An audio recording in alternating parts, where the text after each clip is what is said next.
James Howell, and tonight we're doing part 3 of Killer 7, Suda Goichi's 2004, big breakthrough game into the Western territories, and which led many people, stream regular Dreambomb included, to investigate his previous stuff, which had not been released stateside, and got a cult following. Good for him. He deserves it. It's quality work, and we're gonna keep on trucking through that. And here it is. Here's our fellow right here. This deceptive box art. There's always something a little cartoony about the box art that never seems to 100% match up with the actual experience of the game. Though I have a, let's see, I bought this 4/29/2007, and I know that because the Blockbuster sign is right there, and it says that because that's the date of exchange. Blockbuster quality guaranteed. $9.99 pre-owned. So quick pregame show here. I'm enjoying the new sort of show and tell format of the pregame show, and I think I'm going to keep that up. First item, this came today. This is an old friend from when I was younger, and I played more music. I had one of these guys, which is jaw harp. You can see it's got looks like a little abstract impressionist grasshopper there. It's got these two little tines, which go evening Swedish X, which go against your teeth. This fellow right here that you hold on to, and this plectrum. I don't know if it's a plectrum, but that's what we're going to call it. I think a plectrum is actually a name for a pick. And it's kind of viewed as like a novelty instrument because you put it between your teeth, you use the cavern of your mouth and the cavern of sort of like your upper respiratory, and use it to make either like a harsh boing or kind of a buzz like this.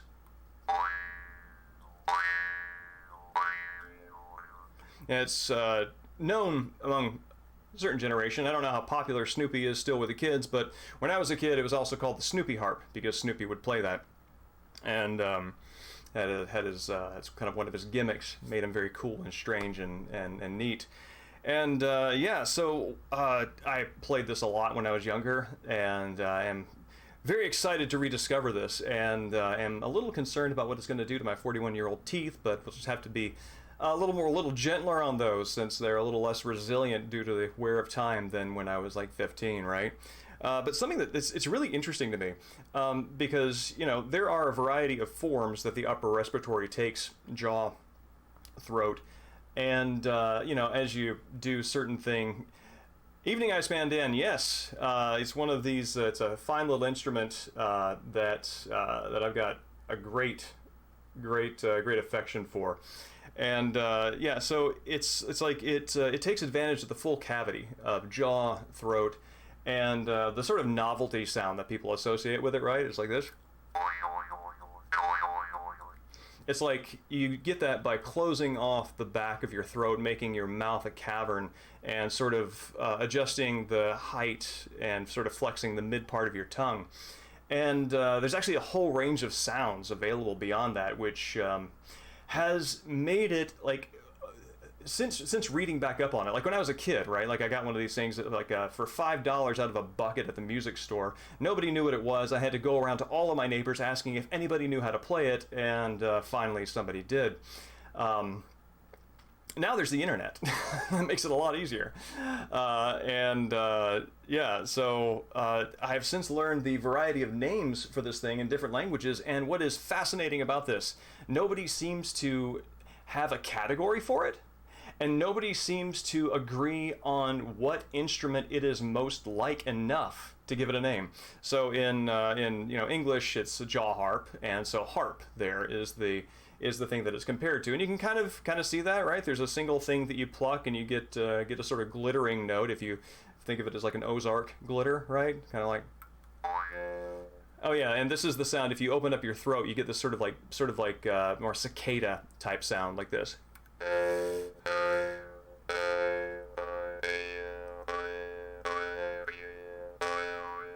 And so you can still get this sort of that range, that pitch range, right? By adjusting your tongue, you just keep your throat open to deepen the cavern. And in German it's called a Maultrommel, which is I think lip drum. So it's likened to a percussive instrument, which you can kind of see, right? It's about you gotta kind of hit there like. And I believe, what is the, I think there's the Danish word for it is, I forget what the Danish word for it, but the older French word for it is jus de trompe, which, apologies to Ark for, and Dreambalm for any butchered pronunciation. Yeah, a jus trompe is like a joy trumpet, and yeah, so it's also likened to a trumpet, which you can also kind of see because, like, okay, so it emits this maybe potentially very abrasive sound, and yeah, so. Yeah, it's this sort of like, nobody really knows what this is for, but if you listen to a lot of Kyrgyz music, some Hungarian folk music, and also, which is where I encountered it, Appalachian, sort of like Appalachian music, it's not so much like a forefront instrument. It shows up from time to time again, and that's one of the reasons why people kind of dismiss it as a novelty. It's not one of these cool hip instruments like the guitar that can go to a party and kind of take over. It's one of these fun socializing instruments that makes more sense with a group of people playing. And I actually think Maultrommel is the best word for it, lip drum, because it works really, really well as a percussive support. Because you can get a rhythm going, and you can actually change the closeness, the openness, and the pitch, and it's a really good support.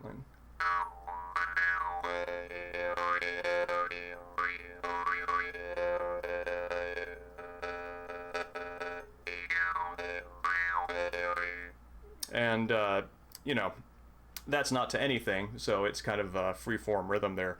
But when you have somebody you're playing with, you can adapt to it very well. So, very cool thing to have rediscovered.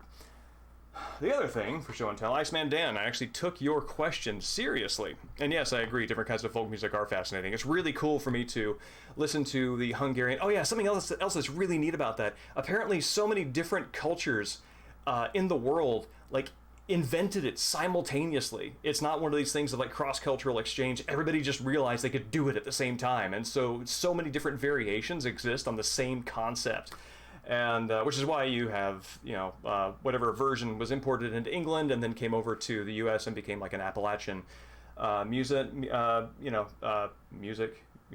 instrument. That's it. And then you have like the Hungarian folk style, and so it's just really interesting. It's one of these instruments that you can already just do so much with and have a lot of reference for. But it is fun. It is fun to break out at a party. But again, works best if you have somebody to kind of jam along with. But I took your question seriously when we were talking about Robert Penn Warren. This man right here, actually, this guy right here. There we go. As a grizzled old Kentuckian right there, speaking of Appalachia. And you had asked, I'd said that he was like a really good writer of murder and violence, and you had asked how that compares to Cormac McCarthy, and I actually took that question quite seriously. So I decided to look. Oh yeah, no, it's a fine question. You know, McCarthy. I think McCarthy is a Texan writer, but anyway, it's sort of the same sort of like southwest aesthetic that they're not beyond comparison. It's the same sort of spectrum of aesthetic. And so the difference that I came up with: Robert Penn Warren probes, Cormac McCarthy cuts. Warren is ultimately interested in the ineffable, in what can be known through this world. One of his best lines is, we must try to love so well the world that we believe in the end in God. And he is not a pious, he's not at all a pious poet. He's not a religious poet. He is a spiritual poet, and he uses aspects of the world and worldliness as a way of sort of promoting one's consciousness to the otherworldly. Cormac McCarthy, I think, is much more about... It's not shock. Shock is not the right thing for him. It is about sort of like brutal, quick, surprising glimpses into the very sudden flashes away from our humanity that violence creates. And I found an example here that I will show you of Robert Penn Warren to kind of show you an example of this. So this is a poem with a violence in it. Let's see. Yeah, so this is Dream by Robert Penn Warren, and just to be clear, this Dream in this instance, some of these lines can be read in the sense of dream in the sense of like aspiration or something that you reach for, but it's meant, it's sort of like, think of dream in the sense of being parallel to imagination as something that is a cognitive mode that is fruitful, that gives back. That's kind of what dream means here. Yeah, actually, All the King's Men is the warrant that I haven't read that I need to. But here, let's just kind of walk you through this. Waters hypnotic long after moonset murmur under your window, and time is only a shade of the underside of the beech leaf, which upward reflects a tiny refulgence of stars. There's a beautiful image of a beech leaf turned upward, and water inside it. And sort of reflecting the light of the sky there. It's beautiful. It contains both the small, the beech leaf, and the large, the sky, in a single image. It's fantastic. What can you dream to make time real again? I have read in a book that dream is the mother of memory, and if there's no memory, where is time? And here's where the violence comes in, because this is Warren's way of accessing that. So grapple your dream, like Odysseus the cunning who leaped on the mountainous Ajax, and snug in that lethal embrace, while heels slashed at soft knee backs, rode downward the great crash that bounced the head of the victim on hard ground, and jarred teeth from jawbone, and blood filled that mouth from its tongue like a grape cluster crushed. And that's not the McCarthy cut. That is describing the shape of it, and then you fill in the shape of it there with, and then you fill in the specifics. Yes, grapple, or else the morning star westward will pale and leave your ghost without history, even to wander a desert trackless in sun glare. For the dream is only a self of yourself. It's a projection of who you are. And Jacob once wrestled night long his angel, and though with wrenched thigh had blackmailed a blessing by dawn. So here's two different kinds of violence, right? One where it's an antagonist, it's Odysseus and Ajax, and it's one of the classically brutal murders in the Iliad. And then there's this other Evening Space Hamlet. It's good to see you. It's about to head over to killer7, but with a look at somebody else who does stylized violence. And then there's Jacob, right, who's there's an act of violence as well, another grapple, another wrestle, except in that case it is with a figure who ultimately turns out to be a benefit, a patron. So that's the difference between Robert Penn Warren's violence, and and it's also very visceral. It's very, you can kind of look at that third stanza, and you can kind of almost see Odysseus doing like a CQC grab against Ajax, grabbing the shoulder, kicking the back of the knee, and except Odysseus has a little more intent there than I think Naked Snake does when you're grabbing a hostage. So that's an example of that, and thank you for asking. That actually led me to ask another friend who is also invested in Warren and McCarthy. He's actually more invested in McCarthy than I am. Has invested more time, I should say, to kind of explore that, and that clarifies something for me as well. Oh no, Swedish X, no, don't worry. There's no expectation of this at all. I did this for like school and like for work for like years, so this is not a standard anybody is held to. I just hope you enjoy it.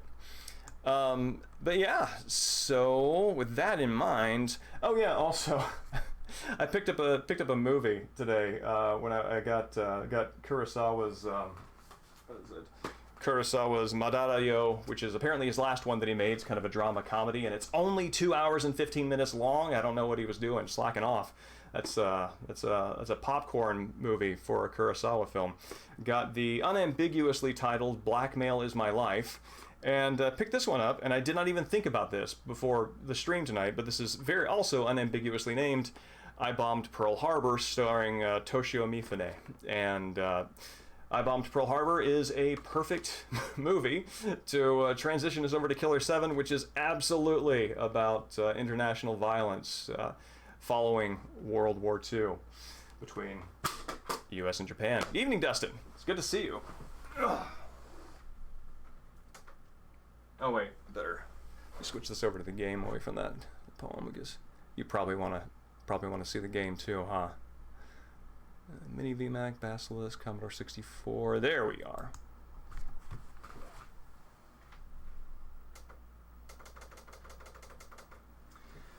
Alright, Dustin, I feel I owe you an apology. I just have yet to get around to making more emotes, which I very much want to provide.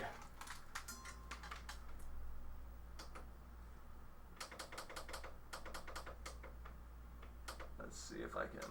There we go. And bring up chat so I can see what you lovely people are saying.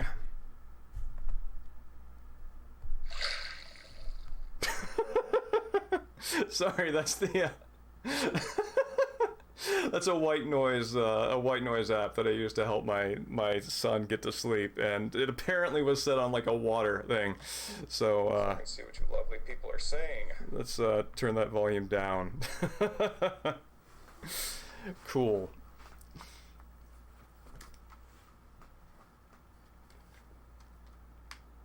Let's see. There we go. Oh yeah, let's check the volume.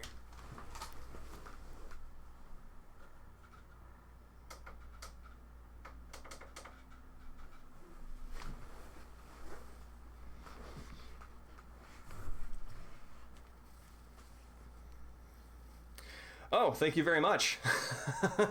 yeah, I did not pull it back today, so it is in its main phase. Last time I had it out this long was when I was in high school, and everybody told me that I should get it cut because it would make it look better. And I was like, no, it's great. What are you talking about? And I had an insight then, which I still maintain is true today, that great hair is not the same thing as good-looking hair, because if good-looking is your criterion, you will never have great appearance. So that's my line. We'll stick to that. There we go.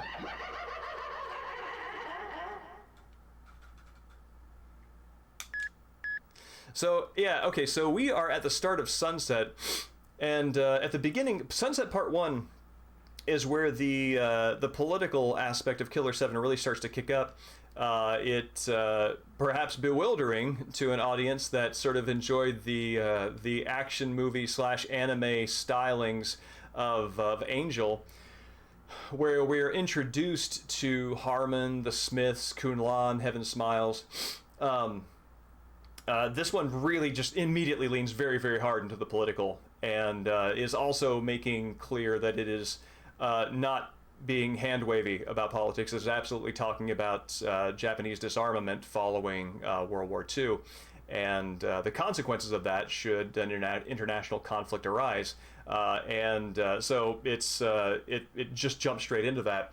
And that topic, that sort of vantage point of social criticism, is connected to the imaginative aspect of Killer 7 by connecting it with this mythical tome, this mythical political tract called the Yakumo, which a man in possession of that, Toru Fukushima, who considers himself an architect of politics, was in possession of. You, as the Killer 7, are going to kill Fukushima because your employers are the United States, a faction within the United States that wants Japan destroyed, and so him possessing the Yakumo is basically the only shield that Japan has to ask the U.S. to intervene when a bunch of missiles get shot toward Japan. And so, if that seems convoluted, it's complex. No doubt about that, it's complex. Probably my understanding of the factions involved here, to kind of understand where the political aspects of the story fall from the Japanese perspective in the game. There's the Liberal Party, and there is the United Nations Party. The Liberal Party is the sort of ambassadorial, outwardly looking global community party in Japanese politics in the game, and the United Nations Party is the conservative, is the isolationist, is the sort of nationalist party. And one of the reasons why the Yakumo is associated with the United Nations Party is because it itself is a uniquely Japanese tract that supports and bolsters Japanese politics. And Yakumo, for reference on what that might why that might be a uniquely Japanese thing, besides the fact that it states it in the game, is Yakumo means 8 clouds, and that was a poetic term for the 8 islands of Japan in like one of the first poems that exist in the language. So that's sunset, and evening arc. Also, good evening, Swimmy. It's good to see you. So with Sunset, let's see. With Sunset Part 1, we took care of the first line of defense that the United Nations party had against the U.S. letting Japan get destroyed by these rockets launched from who knows where. That's another thing, is like the conflict here is that somebody launched a bunch of missiles at Japan, and the United States has to decide whether or not to launch its counter-striking missiles that will intercept the others and blow them up and stop Japan from getting destroyed. I don't believe it's ever specified who actually fired the original missiles. And what is very interesting to me narratively is that kind of doesn't matter, because whatever third antagonist that is, I guess the abstract notion is there that Japan made somebody else mad, and you don't know who or why. But yeah, so that third party doesn't matter, because that's not the relationship in focus. And I think it would be very tempting for a storyteller to want to fill that in, but he chooses not to, and I think that's very interesting. Evening, Swedish X. Yeah, this is a pretty good place to jump in, honestly. If hold on, let me refresh this here. Sorry, I lost chat for a second. That's giving me a preview of the last stream. Good, there we go. Yeah, no, this is a fine place to jump in. We have a lot of ground covered that enables us to sort of ease into the story, and now we're in the thick of it. And these two guys right here these are your targets. They are the other sort of bastions of the United Nations party, who you must now go and take care of. That is your next mission. Again, this game is an extremely bold thing for Suda to have made, and a lot of respect for that.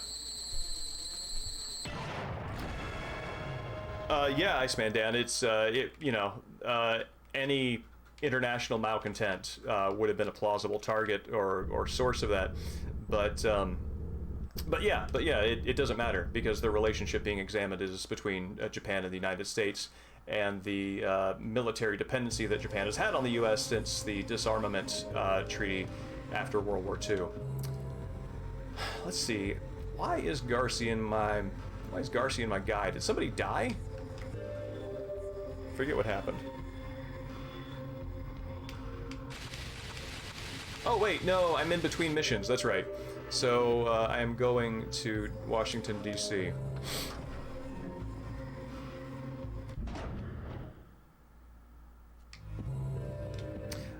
Something that is a nice touch here, I don't think you can see it from the angle, but analog and digital media, and which one is prominent.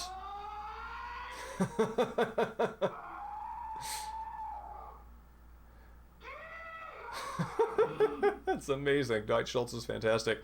Yeah, anyway, analog and digital media are the fact that digital media is less frequent in this world is actually a story point.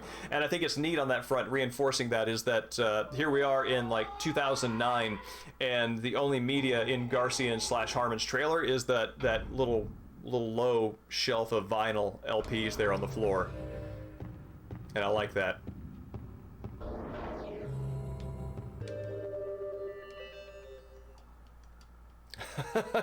Well, I mean, they MGS2's controls are just using all 16 buttons on a PS2 controller. Let's see, coffee shop, yeah, using all 16 buttons on a 16-button controller in a way that is very unfamiliar to us now, because we've simplified and streamlined so many controls. Hiro Kasai, I believe this is a guy from the Liberal Party. Wish it was a small place. I used to come here quite often when I was an exchange student. I like this place. Kind of run down, but homey, you know? I didn't come down here to chit-chat. Just tell me what I need to know. Okay. Let's get down to business. And Mr. Mills has a job for you. He wants you to kill this man. His name is Jean de Paul, 23. An apprentice cook at restaurant Fukushima. He's a spy, all right. How can you tell? He's one of the elite international operatives. Killed quite a few government officials, by the way. Where is he? Try the Kaku building. Syndicates from all over the world run their thing in that area. Guess I'll be on my way then. Sayonara. I'm really curious what that music was in the background. I don't think I've ever heard that before. But yeah, so Hirokasai, I mean, he is, I believe, a member of the Liberal Democratic Party in Japan, and you can see some of the overtures there that it's making, that the ambassadorial side, he was an exchange student, circulated outside of Japan, which is different from the sort of like very nationalist Fukushima Kaku building representatives. And your target nominally is Jean de Paul, who is part of a third party who I don't think comes back in any significant capacity. It's too late. Oh yeah, here, this is great. You won't see any fireworks. For 65 years, we gave everything we had to restoring this country. Now, all our efforts will end up in smoke once again, by the hand of the same country that first put us here.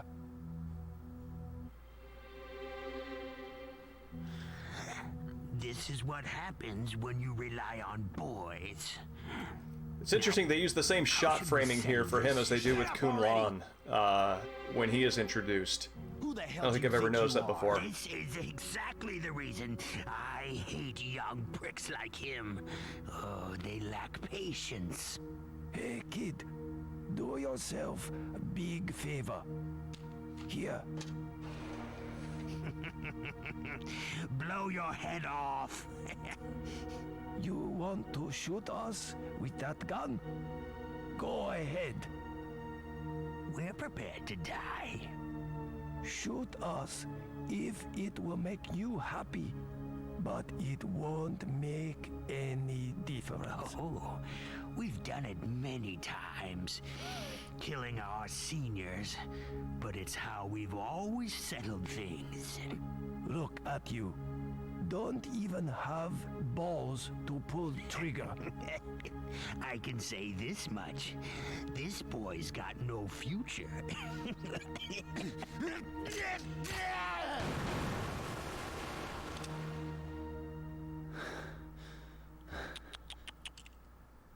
You know, a real gentleman would dress more appropriately before his death. Sick burn on Matsukin's clothes. Who the hell are you?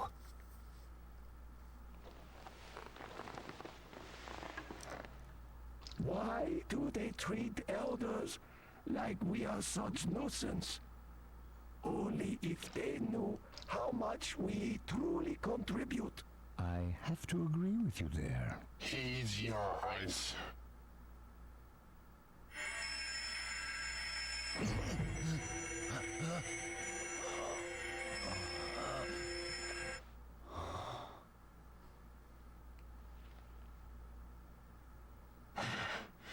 So, what do you think, partner?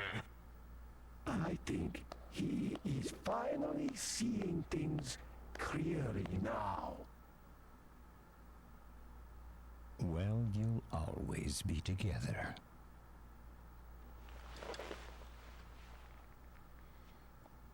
Matsukin is now a man of grim determination. And the elders have vanished. It's great. That's such a great cutscene.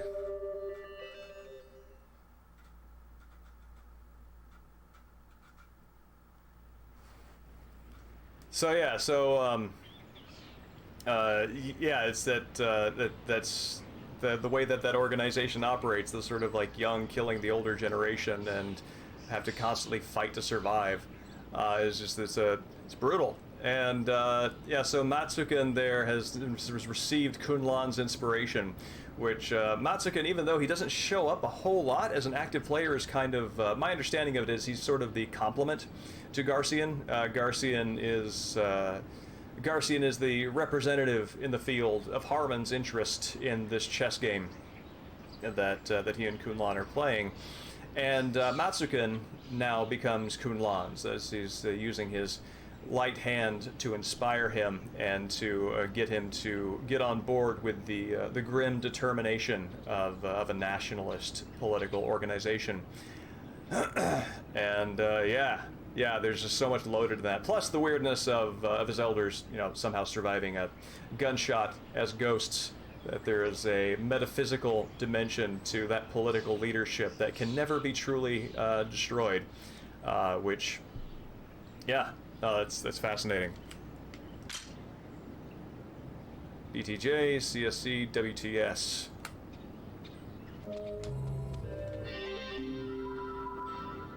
Huh.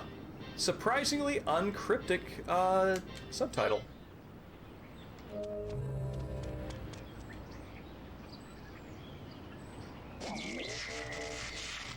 Who do I start as? Kevin? Yeah. Giving Kevin his moment.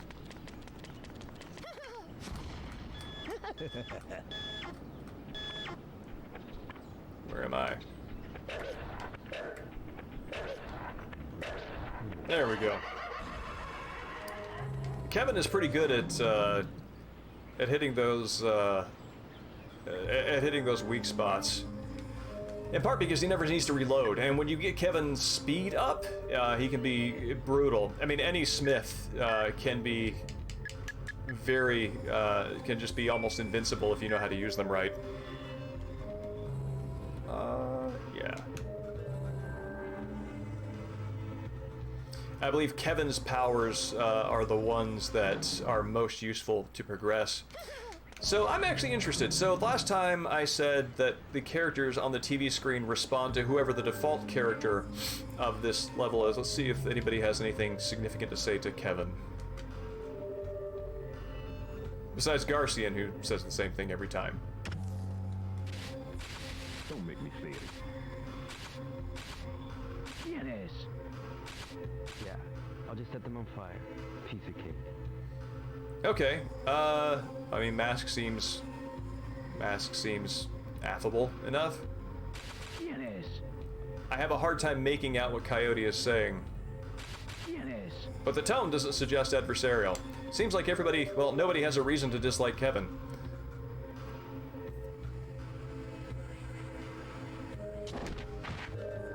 Who are you in Spanish? Evening, Shantae. Thank you for that. I don't speak Spanish, so that is good to know.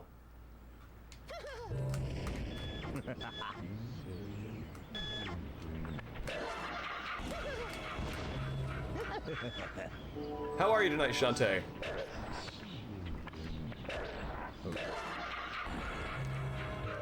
Kevin is a beast. Double checking to see what that car said one more time.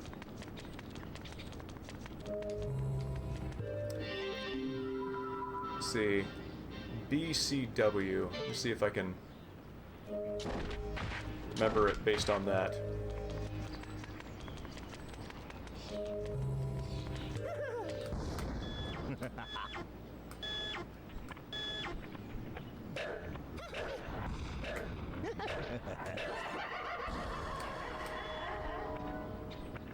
Good. It's good to hear. There we go.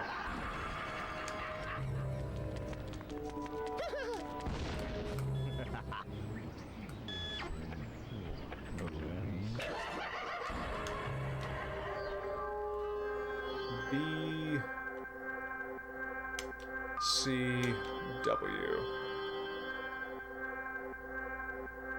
Handsome Man Executive Cola. Bloody tomato juice. Creamy southern coffee. Hot ginger coconut. Cinnamon coriander tea. I don't think I know what coriander is. Wild vegetable tempura soup. I don't think that's something I would ever order from a vending machine. maybe I could be more adventurous, who knows.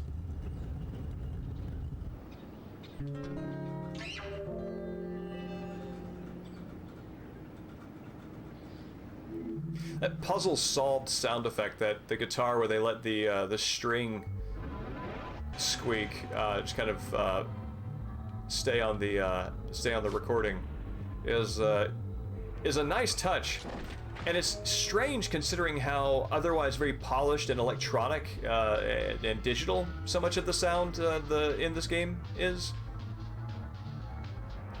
Evening, Shogi explained. Yes, I think the fact that they are beverages is absolutely what that machine is trying to sell them on the basis of, because there are a few of those that being a beverage might be the one thing to its credit.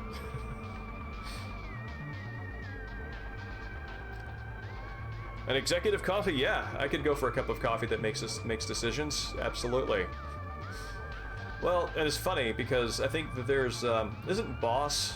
I think Boss is a brand of coffee in Japan that Tommy Lee Jones somewhat notoriously represents in advertisement. Spiders in this game? I don't think so. I don't believe... I mean, there are these creepy guys, but that's different from spiders. Let's see, poison smiles cannot be taken down with... You can't pummel them to death. You gotta hit their weak spot.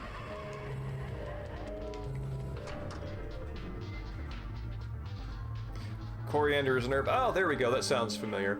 Yeah, every time I've read the word coriander before, every time I read it, it scans as Coriolanus. It was the Roman general, to my experience, of fame from the Shakespeare play named after him, and I am like 99.9% sure every time I read coriander that that's not what it's referring to.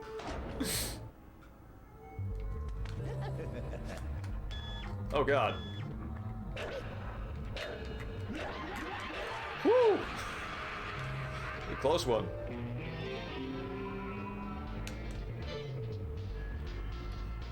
Evening Gate. Yes, you probably have.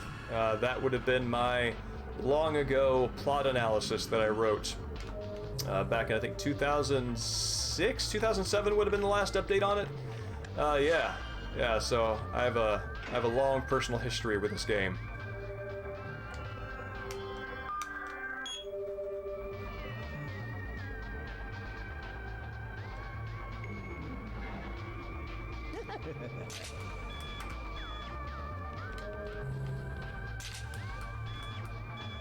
Is on their way.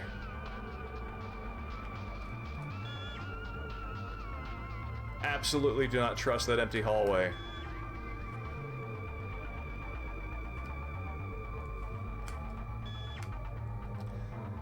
Yeah, no, time's a monster.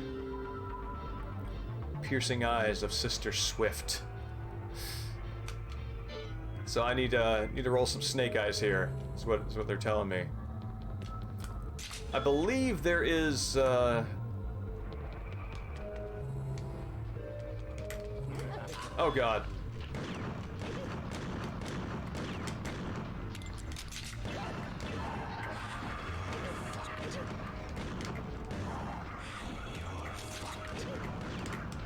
Whew. Wow. Doing a lot better this time than I did last time. Let's go ahead and just drop some of that blood off in Harmon's room.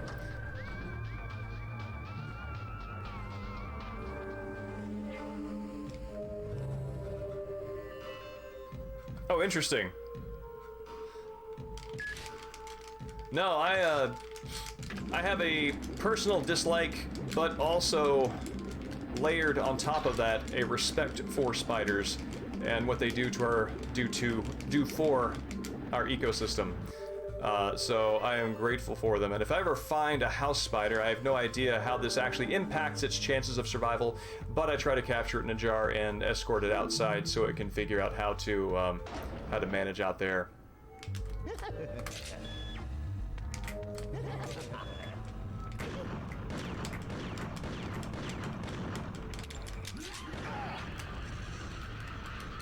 Oh man, I can't block. This is just stun locking me. Oh, that's it for Coyote.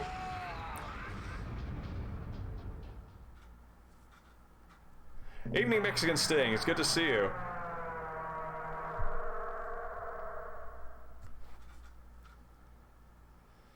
Oh man, yeah. Don't make me say it That's again. that's a recipe for feeling old for sure. I mean, I was born when the Cold War was still going on, and now that's now a subject of like nostalgia and a romanticized setting. Let's see if I can just grab Coyote real fast. Now this is the location where this happens. This is very interesting that Garcian's collection of a Smith's head, or whatever. Look, I'm a cleaner. I can feel no remorse when seeing a dead body. To me, it's merely cold, rotting flesh. Whatever remains are in that that paper sandwich bag. The resurrection happens. Yeah, I'll just set them on fire. Piece of The resurrection happens in the same area that it looks like is it's at Coburn Elementary, which is one of the final locations. There is a stage where one of the final bosses is fought, and this background is reminiscent of that. I'm a cleaner. And what it suggests is that when Garcian, you know, whenever he picks up one of those bags, independent of the actual setting where he's grabbing that from in the environment, the moment of collection, storage, retrieval happens against this backdrop. So it's almost as if whatever reality is in here that they're existing within, as they are dormant personalities, that sort of liminal space is where he goes to collect them. And I mean, thinking about this, there's kind of something very interesting about a stage with a closed curtain as a liminal space, because a stage makes most sense when the curtain is drawn back and you can see what's going on, because that's its function. There's something almost tense, or I don't want to say hesitant, but a tension that is unbroken by standing in front of curtains on a stage that are forever closed. Look, I'm a cleaner. I can See if I can still do this. A dead body. To me, it's merely cold, rotting flesh. Ah, Jesus. Yeah, I don't know if I could do that anymore. At least not happily. Oh, Dan's got a yellow shirt on this time.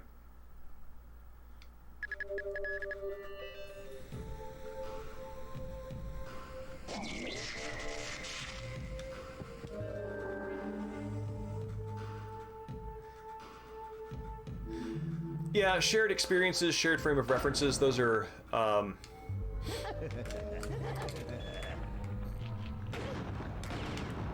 those are what make a generation for sure. It's, I absolutely did not hit the weak spot when I shot that. Oh, God!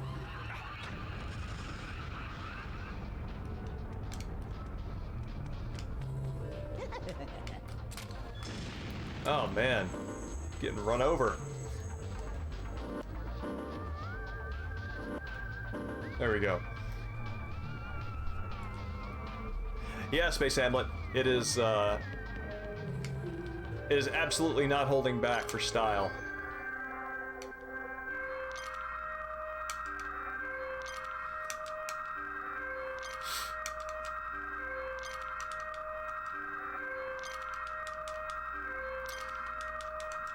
So, I believe the game is fixed here, which, I guess that's kind of an interesting, yeah, I think all the gambling, locations in this building are fixed games, and that is, that's actually a really interesting, I mean, metaphor, if you want to read it this way, for what's happening on the political side of the story, because whoever's hiring the killer7, presumably a contingency within the American government, is absolutely fixing the game against Japan, and so you have to unfix it in order to proceed.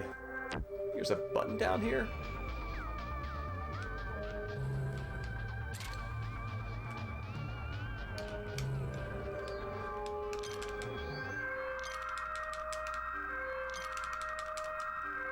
I need to get Snake Eyes, and I thought that, that I did the right thing. Or maybe... Oh yeah, Snake Eyes is the bad outcome.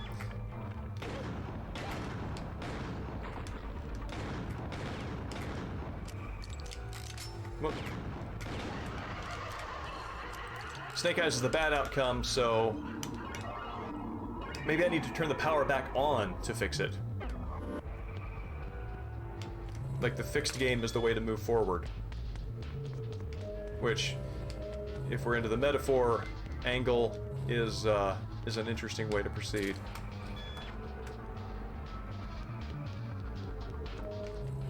Well, no.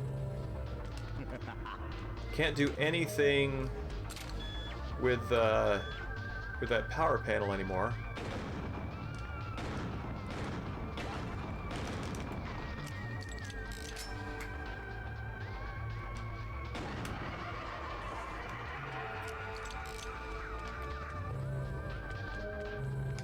What's Travis got to tell me? Magnum.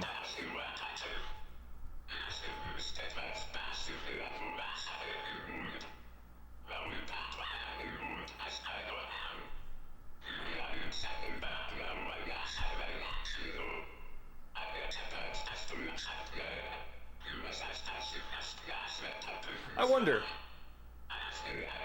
I would be interested to see how that was coded, or what that looked like on the UI on the development side.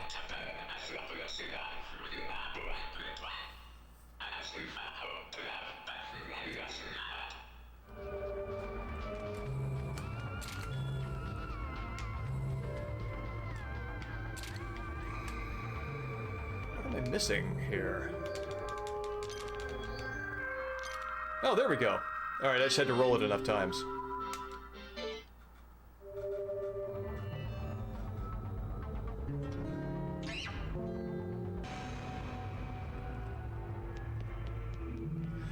Well, the game's performance is very much connected to the hardware on this one. I'm not saying it's impossible to port it well onto another platform, but the PS2 version is very it's very slow, and it has a really hard time keeping up with the demands of the pace of the gameplay. Like with the Smith transitions here, like this change, where the blood particles disappear and then reform with your new character. That is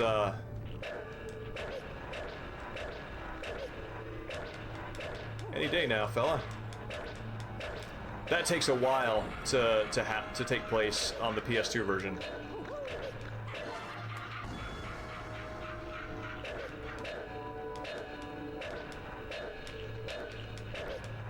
I wonder if I can, I want to see these guys down attacks.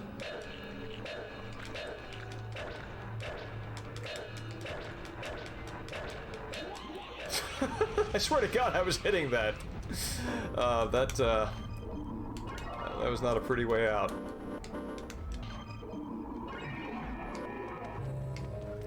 Let's see if we can level Kevin up, because I'm gonna need him here. Although I'm also gonna need Kaede. Because she is absolutely my leading character in the boss fight.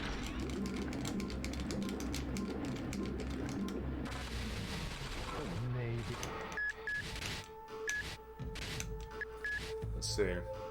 Yeah.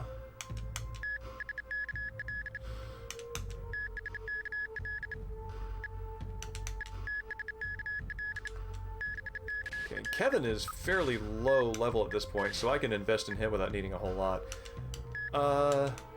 Yes. Down attack, good.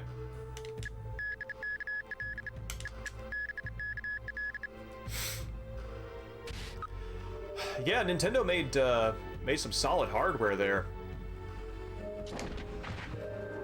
I'm interested to know how the the GameCube fits into what I know is Nintendo's current policy, or design philosophy of seasoned hardware. Basically, as I understand it, the idea is that if you choose technology that is already in its middle age and is no longer cutting edge, then there has been enough exploration done on that technology's limits that you can use it more innovative with more innovation because people aren't exploring it as a frontier and can therefore do more interesting things with it, which is, I believe, one of the reasons. I mean, criticism was directed toward the Wii for being underpowered, but I think that was one of the reasons why. I think the Wii U is the same thing.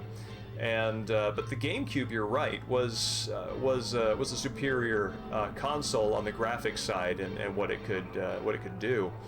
I don't know if that was when that policy took effect or what.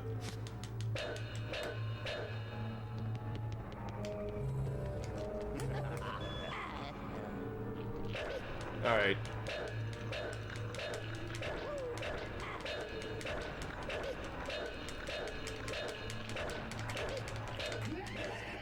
Oh my god. Wow.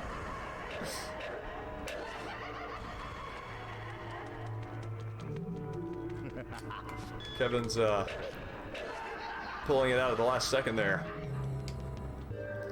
Oh shoot. Was it straight flush that I needed? So yeah, that's it. Royal Street Flush. Yeah, this was a GameCube game first, as a matter of fact. Yeah. Here it is. Here's your little shuriken discs, as I like to think of them.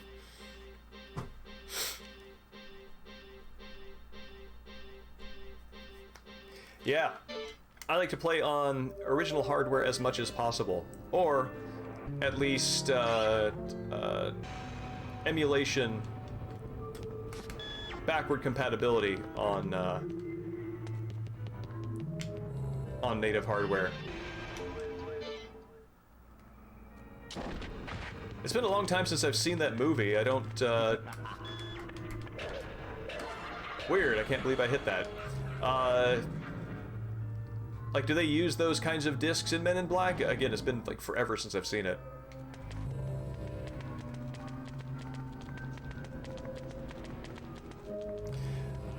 Something that I do like in this, and it's interesting that they do not force your character to stand still when you're at an intersection. If you press A, you just keep running in place.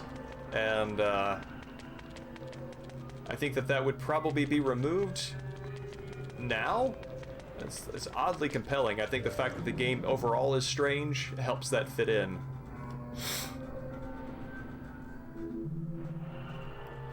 Oh yeah, that's right. So, this is not a spider, Shogi explained.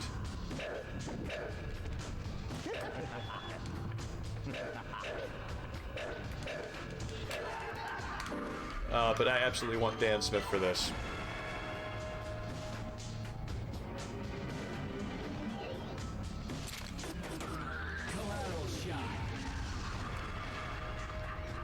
Dan is absolutely the heavy hitter. Yeah, I mean, I think kids currently still, there's still question about what the save icon is, the 3.5-inch floppy. I think that is now, just lives on as a UI element.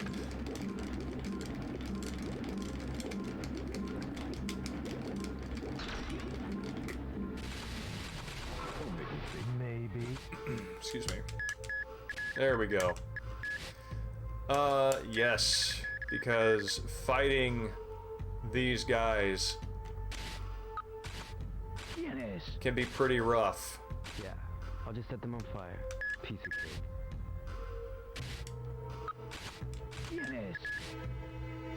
Did I not level up any of these guys? I must have put it all into Dan and Khan.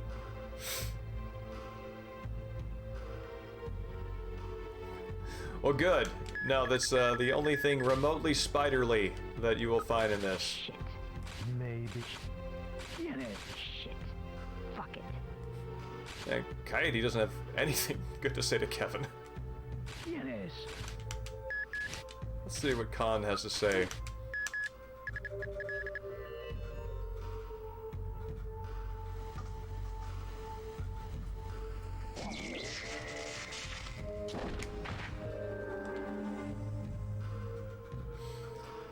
I think the phone icons, you know, the sort of the hand phones that you put on a cradle, that is also another one that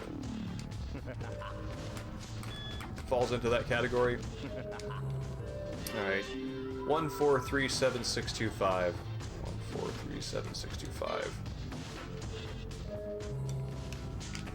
I'll talk to Travis and then rememorize that. Scorpio.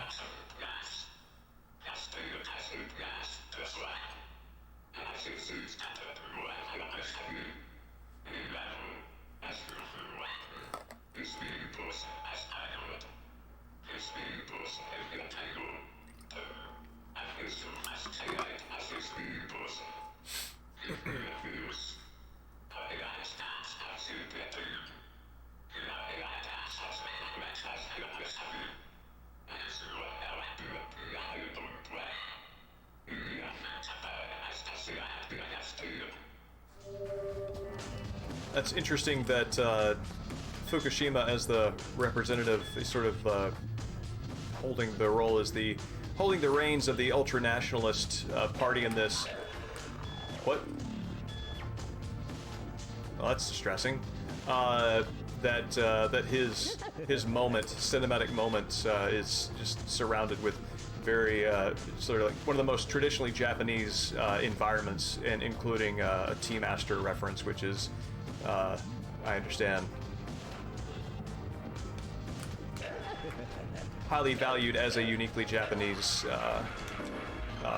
practice. So in other words, they're signaling pretty big what they're referring to. 1437625.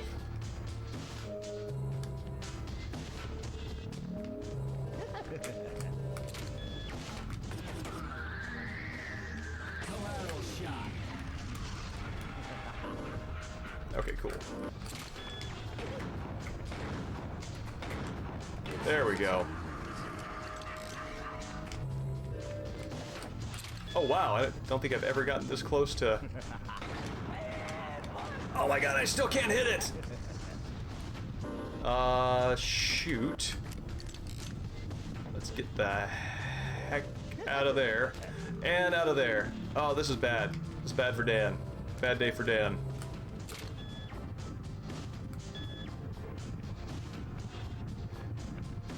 Oh god! Go, go, go! We're gonna hide. Just reset all that. Yeah, no, Travis is, I mean, if you have to be stuck as a remnant psyche inside an eternal, war being's, you know, mind, you might as well keep up on the news.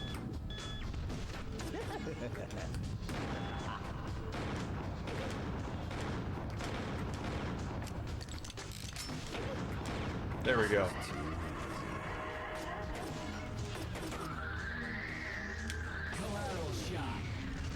Oh, don't tell me you ducked that.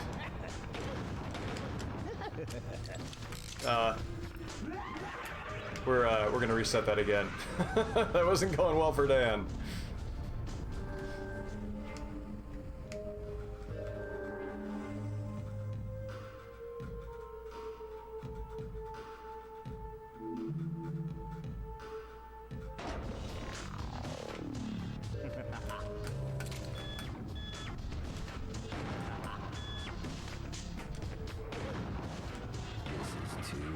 One of the riskier things about Dan's double tap is if you hit a Heaven Smile while it is invisible, one of the ways that they encourage you to continue using the scan ability, which is actually, I think, Garcian's Vision Ring in effect. But yeah, you continue using the scan ability, and they want you to continue to roleplay that aspect of your character Otherwise, they punish you by having the Heaven Smile just like rush you. You are not ducking it this time. Like that right there. Ah! Let's bring Kevin into the field here.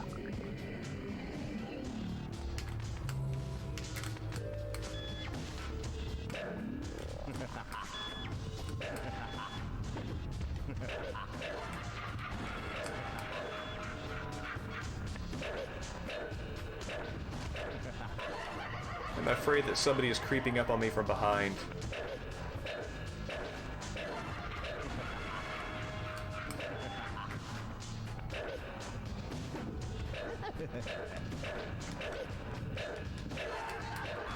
One good thing about Kevin that I have not appreciated until now is that the trade-off is that his power is weaker, but he also doesn't blow off limbs. So even though Dan and Coyote are your heavy hitters, they risk destroying the weak point by shooting off an arm or a leg or whatever, and Kevin won't do that. That's kind of neat.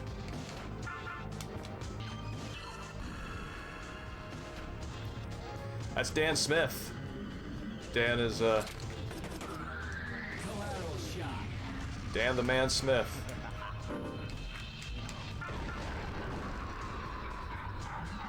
There we are.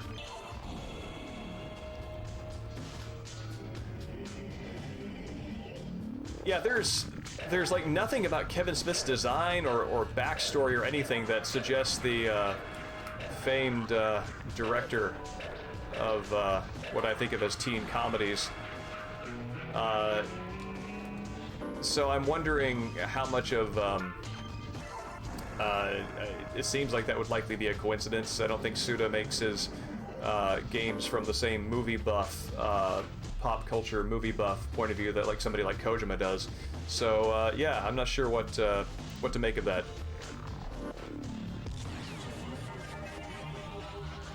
I mean, because I was a teenager when they came out, I think that's probably where that association comes from. Like Mallrats and the like, I would have been in high school then. There we go. Weird, good, abrasive, uncomfortable shoehorn. Or a mold of an avocado.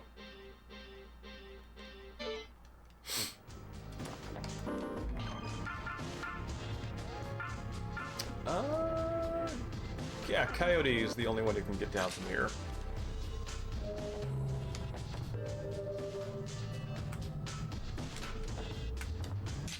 Is there anybody over here?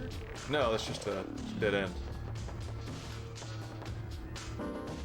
Oh, I'm very nervous to go back out to this hallway.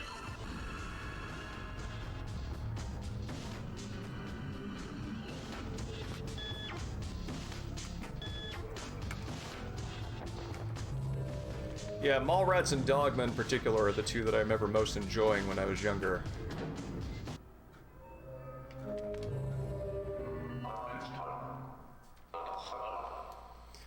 I mean, Mallrats is probably even weirder now with COVID on lockdown.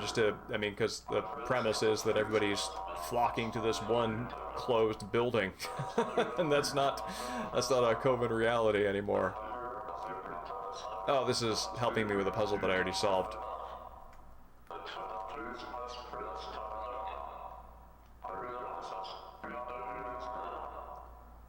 Yeah, even Iwasaru there seems to be talking to Harmon rather than to whatever particular Smith is in the field, because he would say the same thing if it were Coyote. So Yoon Hyun and Iwasaru and Travis, they're all talking to Harmon, to the chief, rather than to whoever's on the field.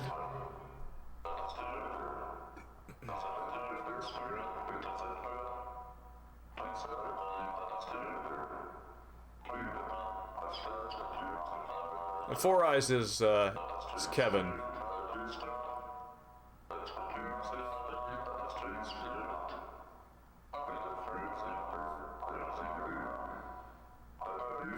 disguising your gameplay hint as casual conversation.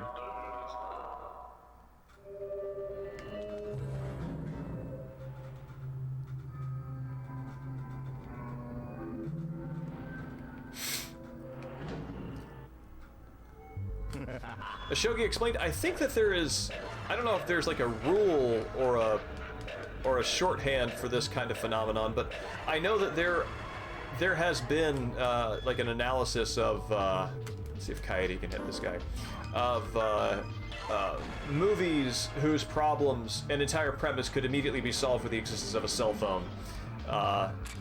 And so they could only work in their particular settings.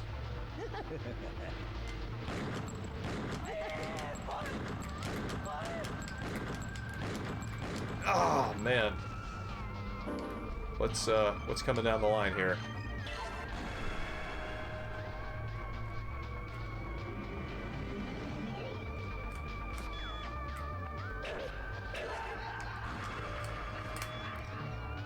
Right, so I'm using these beer posters to determine patterns on, I want to say like a roulette game in another room.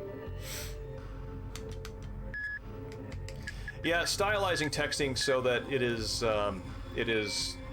that the audience has access to it and is interesting, I think is a challenge that maybe isn't always appreciated, because it is much less interesting to see somebody looking down at their phone and texting. About as interesting as it is to encounter it in a social environment.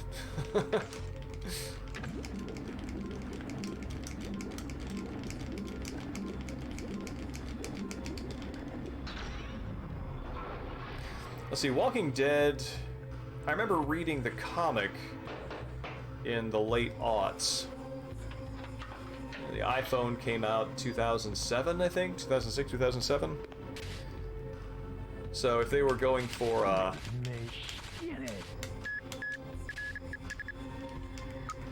Yeah. Khan seems to be pretty enthusiastic about Kevin. Yeah. I'll just set them on fire. Piece of cake. Yeah. Yes. Shit. Fuck it. Yes.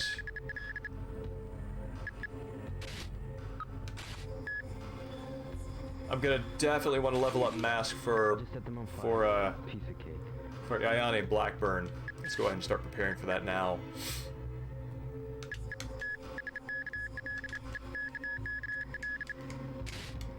Oh shoot, what was that I just unlocked with him?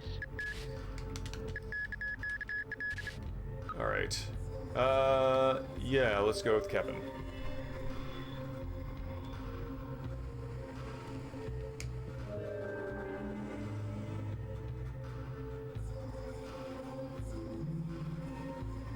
Oh man, the eye strain on that.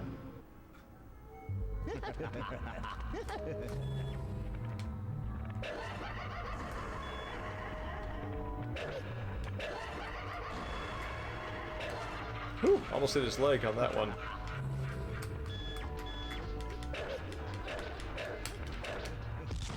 It's just,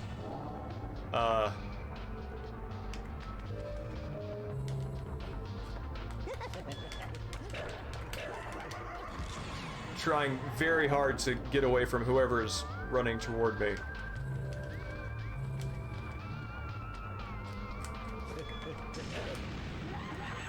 What the heck? I guess there was one of those small flying smiles near there.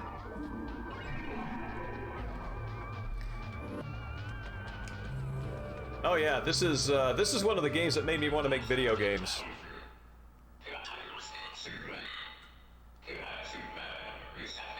One of the things I like about Travis's whole take on this entire part of the Sunset chapter is the bureaucrats are third rate. The talks are a sham because the United States has already pulled its support, and the international organization that Jean de Paul represents is they send a third-rate assassin. So like everybody here sucks.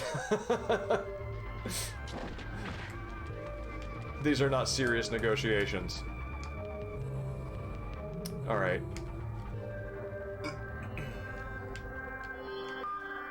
Alright. I don't think that's right, but... let's see. My template is deer.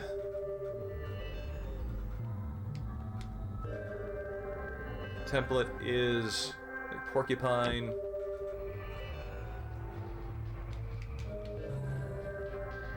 Template is butterflies. So deer, porcupine, butterflies.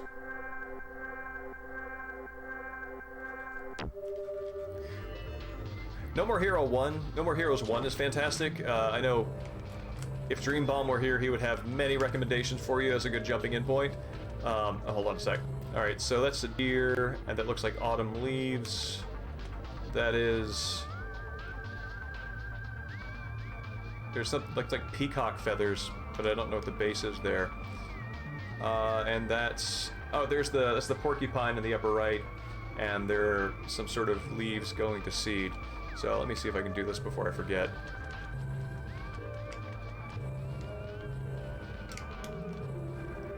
So deer... No, I don't... No. Go back. Deer's leaves. That's it. Porcupine is some sort of plant going to seed. Yeah, that. That's our option here. Yeah. And the last one is some sort of peacock feathers.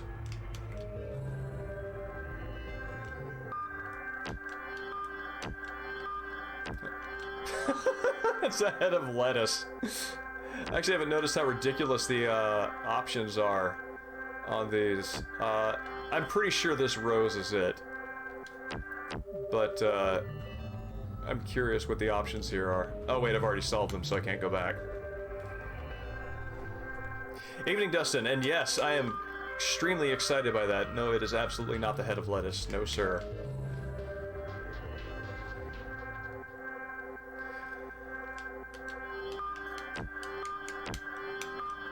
Killer is Dead, I remember that game really finding a lot of the potential in third-person combat that you could tell that No More Heroes was reaching. No More Heroes 1 is competent and a solid action game, but there's a lot more variety in Killer is Dead that suggests that, you know, Travis doesn't really have like a sub-weapon, right? He's basically got his katana and then whatever special move he can break out.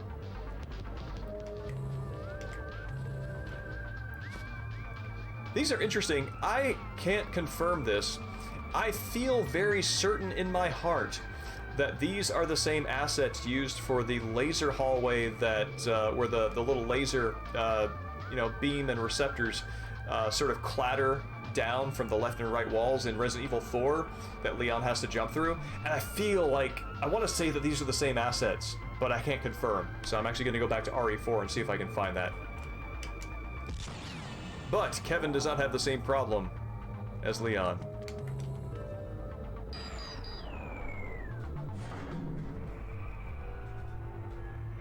Cautious about No More Heroes 3. Really?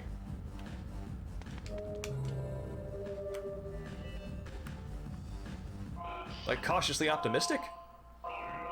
Or wary in some other way?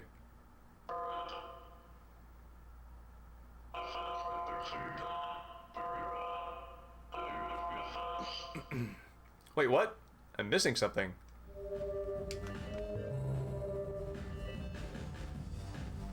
Oh, I think there was like there was a puzzle that I solved and I didn't grab a soul shell.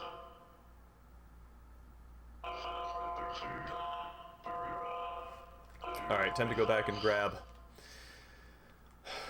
my bloody remnants. Soul shells are interesting items in this game because I believe they are supposed to represent... They're supposed to be bullets that were used to kill somebody. And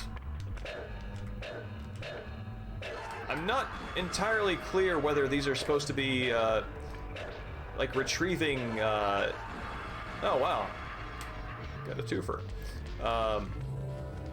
Not sure if these are supposed to be the Smiths recovering shells that Harmon used to assassinate people in the past, or what, but I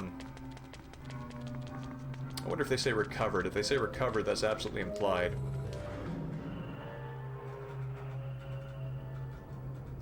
Same Swedish X.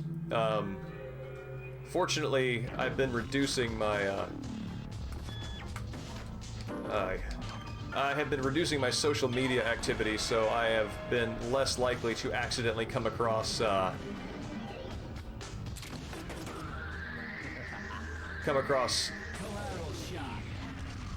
game spoiling content. Okay, yeah, there we go. There's this fella.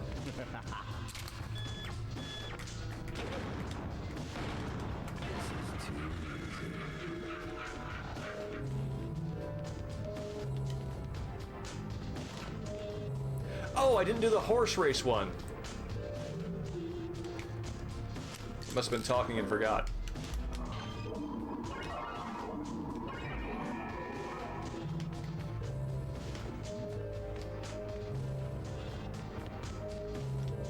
One, 4, 3, 7, 6, 2, 5. 1, 4, 3, 7, 6, 2, 5. It's got a nice rhythm to it.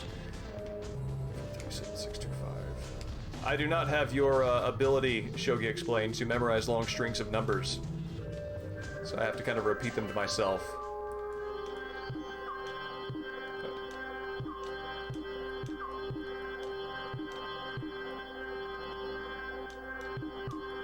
One, 4, 3, 7, 6, 2, 5. So I have to find rhythms that that make sense to me to kind of hook them in my brain. For those who don't know, Shogi Explained can recite pi to, I think, the 50th place?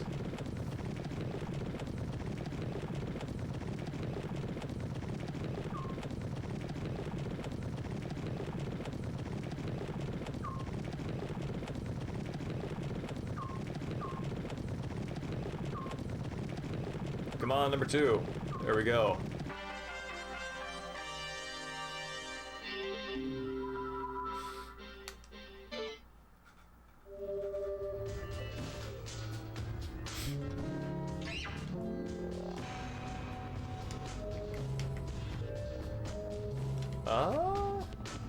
Where's my... There we go, there's my bullet.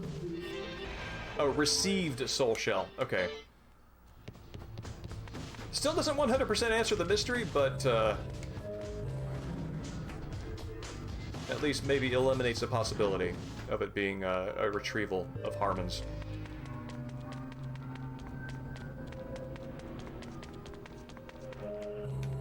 Yeah, muscle memory for pins for sure, and ugh,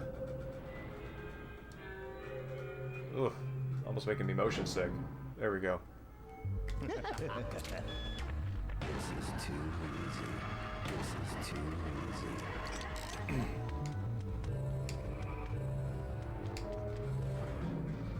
But yeah, rhythm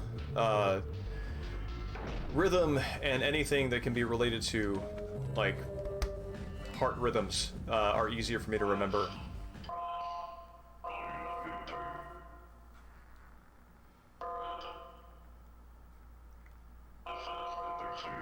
Ark, when you ask how did I know, do you mean for the, wait, what, am I still missing something?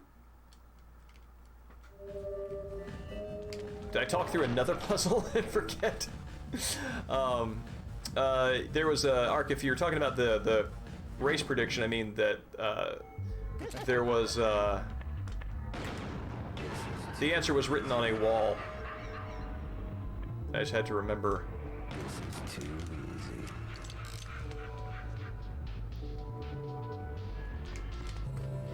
I have to do the same thing with phone numbers, Swedish X. If I'm recalling even my own phone number, sometimes I have to pretend to tap it out on a keypad. Oh, I get you, Ark. Sorry, a little thick. Yeah, apparently I missed one. So I got the top floors. I got this floors. Dan just totally jaunting down the staircase like that is a normal posture for anybody. I did the poker puzzle. I don't think I got the soul shell from it. So I think I did the puzzle but didn't collect the reward. Oh god.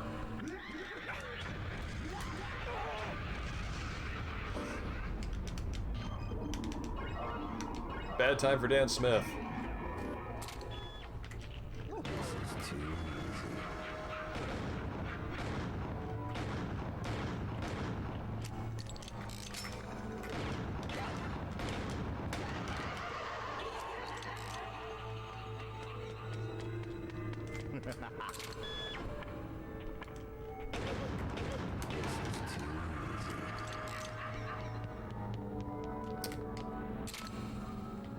No, I did this. Let's see, what's my inventory look like?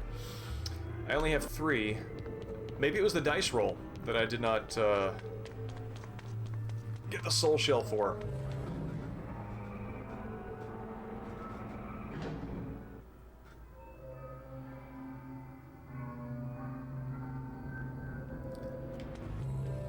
You know, I knew that you could you memorized pi to a far position, Shogi explained, but I don't think we ever discussed how you do that, and that is fascinating. I did not know that.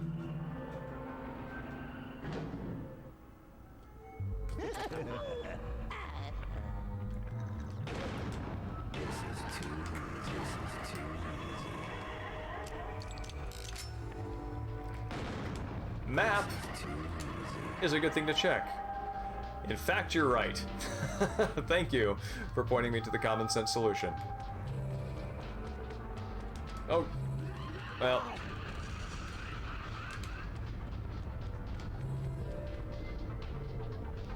There we go.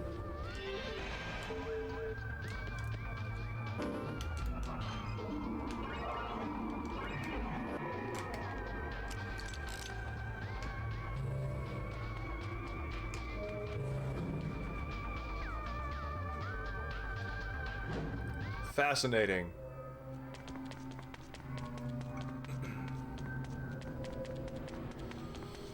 Now, one of the reasons why poetry is easier for me to memorize is my brain has traditionally liked words better, but honestly, I would be very interested to re-explore that that tendency, since reinvesting in mathematics as an adult and opting to teach it to myself, where I feel I did not learn it well in high school, has opened my mind a little bit and made me re-question the things that I thought were biases and tendencies in my mindset that might have just been inadequately shepherded, you know, just bad teaching, basically, or bad circumstance. So, give me 1 second, I'm going to take a quick break, and we're going to hang out here with the gatekeeper for a second.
And as we go into the fight against the remains of the United Nation Party and the ambassadors, I bring you an ultimate ambassador. This right here, this fellow's a nation who is indestructible. He is a sovereign state. He is in fact the very state of sovereignty. This guy right here. Oh, here we go, guy. Oh, and he is ready to be down. Come on.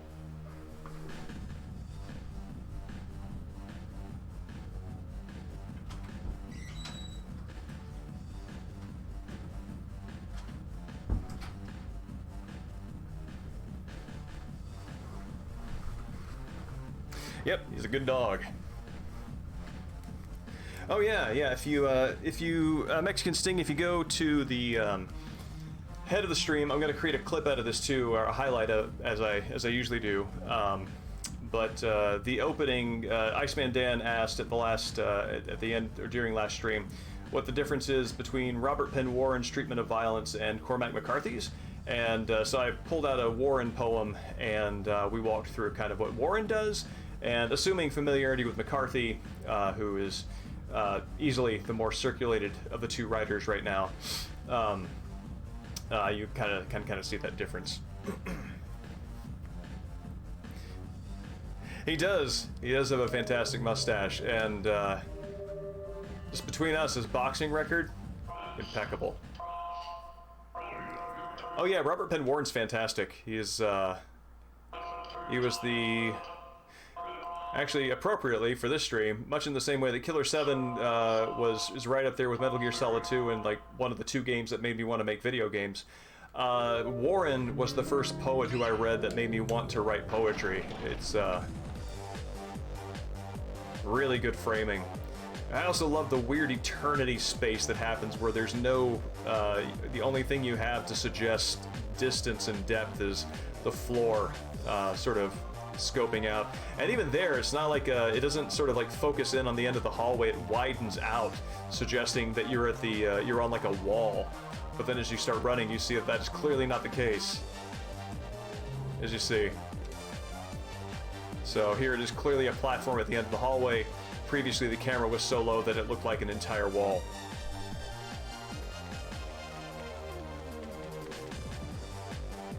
Evening Warm Visitor, yes.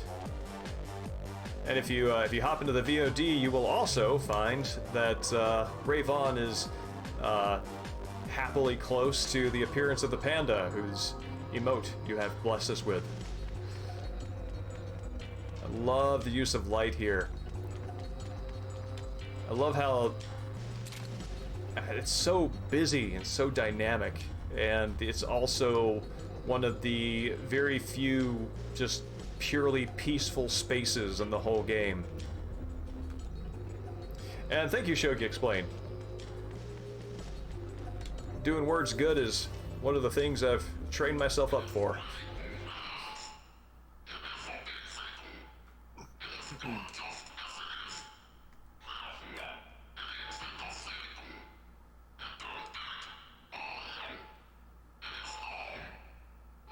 This is one of my favorite Heaven Smiles to fight. I think Kevin is my best option here. I mentioned this on a previous stream, but Dan Smith was kind of my default go-to Smith in almost every circumstance, and I sort of lived or died based on what I could do with him. And as with a more recent playthrough, which I think would have been back in 2019, and also in this playthrough, I'm really appreciating more how the Smiths each have their own place.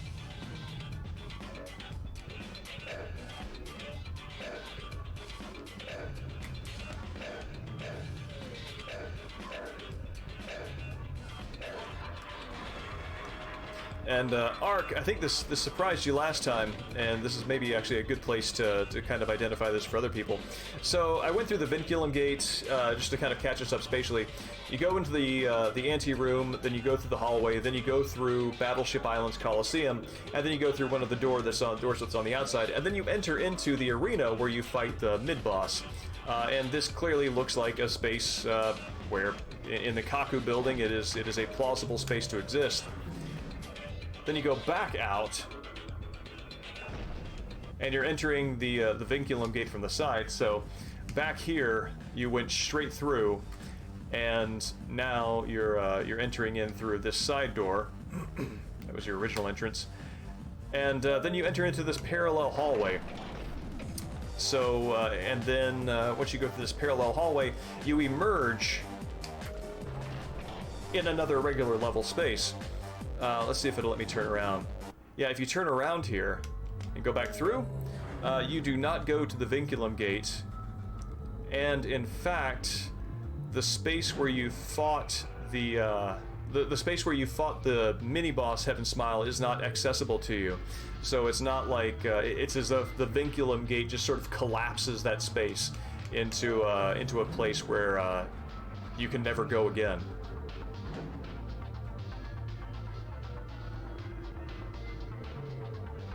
Yes, this is where vinculum gate comes from. And it has made vinculum one of my favorite words. And made me appreciate I've been using vincula for as long as I have known fractions. And we thank you, vincula. Seems that Count Vincula would be a potential for a fun, if highly nerdy, joke. Yeah. I'll just set them on fire. Piece of cake. Mask is my guy here.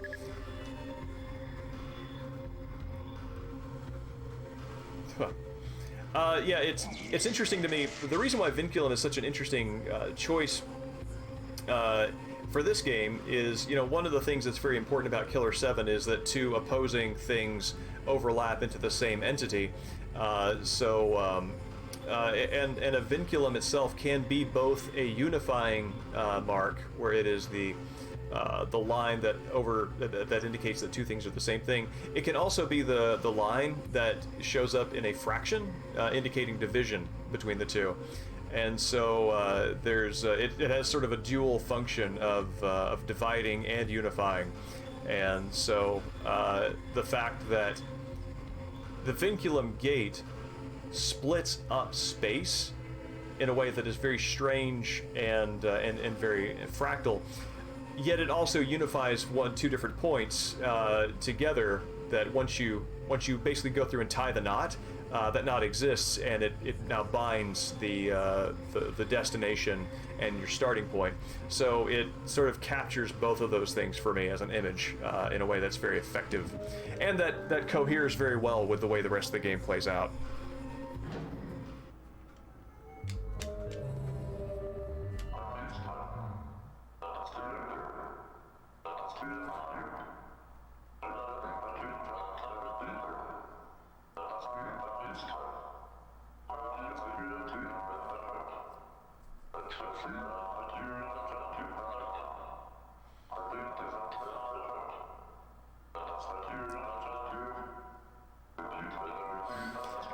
It's interesting to me that he's encouraging to fight dirty, and the only one who can really do this is Mask Smith. So it's almost like Mask gives off a real big face vibe, and one of the things that's always also with vinculum, if you can see the way the UI works, you can see the line over each destination's name, so it kind of persists there as well. But anyway, yeah, like Mask has to make a heel turn in order to beat Jean de Paul.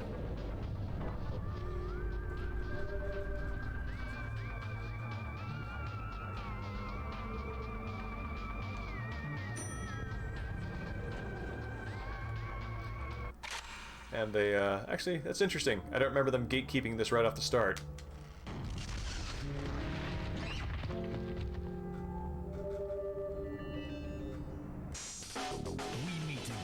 Babyface. So, you were behind this after all. I guess my speech was meaningless. Lucha Libre is for kids. But you are great with the kids, Masked Man. Children are pure. They know who's the strongest.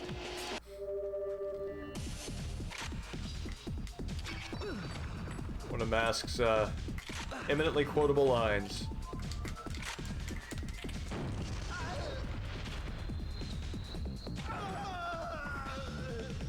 And that's Jean de Paul. And yeah, so you drop the ceiling on him. He realizes he cannot be taken alive, so he does himself in. Rip Jean de Paul.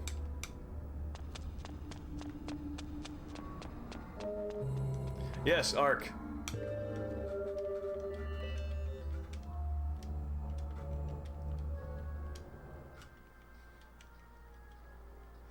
Love this panning shot with the dishes more than one scenario, you know. taking You got this all mixed up, you taking monkey. up the 4. Don't you think you can hold on to the bar forever when you're on the verge of death? Listen to him, barking like a stupid dog. Gee. So, you finally reveal your true self. You dirtbag. I'll take that as a threat to the States. Pong. It's the one who designs first that wins. I didn't know monkeys could design. Don't underestimate the monkeys. Pong. There are dogs bred for fighting, and they're mean sons of bitches. How do I stop your barking? Gee. What? What can one knight possibly do? Don't you care about winning? You really are a stupid dog. You'd better pay attention before someone puts a bullet in your head. Shut up, monkey. Reachy. Too bad. Like I said, I know your train of thought. Lawn. Bullshit! Enough with the caviling. This is pathetic. Hey, yo! Cheater! That's a footy-tan! You got no hand! What? Shit! It's all over.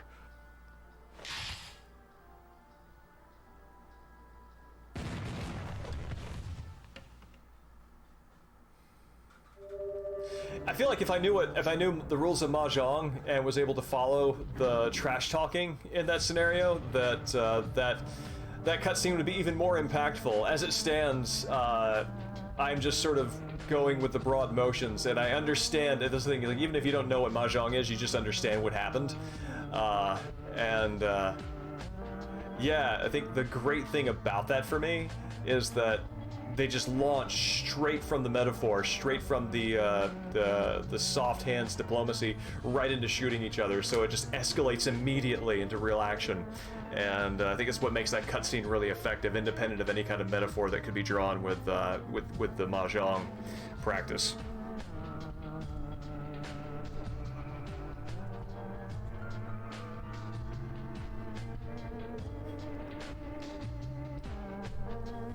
No, I mean that honestly that also kind of hits at one of the ways that I actually do encourage, or what not encourage, one of the ways that I think about Killer7 now, which is back when I wrote the big plot analysis on GameFAQs, I would have been much more interested in equivalencies, in kind of connecting meaning between concrete players and actions, and kind of hashing out something like a much more concrete, or kind of finding a defined story amid all the associative stuff.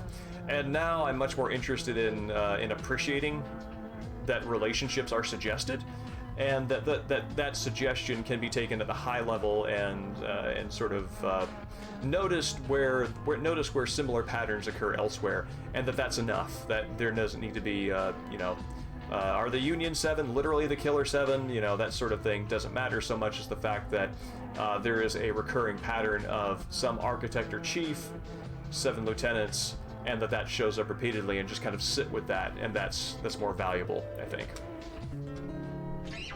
So not knowing Mahjong fits into that, because I can understand the cutscene, and the way that I appreciate that cutscene is the way that I advocate appreciating the rest of the game.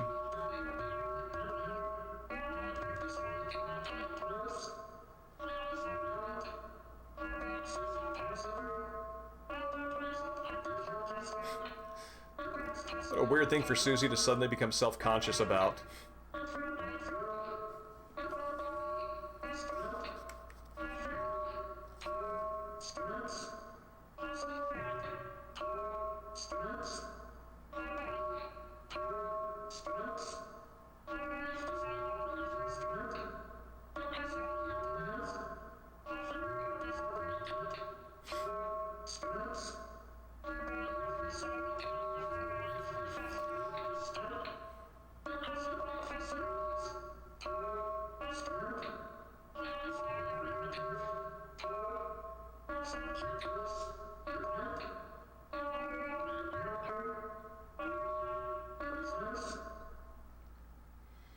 If I'm remembering my hand in Killer 7 right, Susie was a troubled youth who then turned into somebody who was unprincipledly killing on such a scale that she was practically a terrorist, but without any kind of agenda. And the Smith Syndicate was sent in to take care of her, and like she was so massively destructive that she put. Like Harmon and the Smith Syndicate had to convalesce for a not insignificant period of time after that fight, because Susie was, Susie put more Smiths in little brown paper bags than Garcian could resurrect at that rate.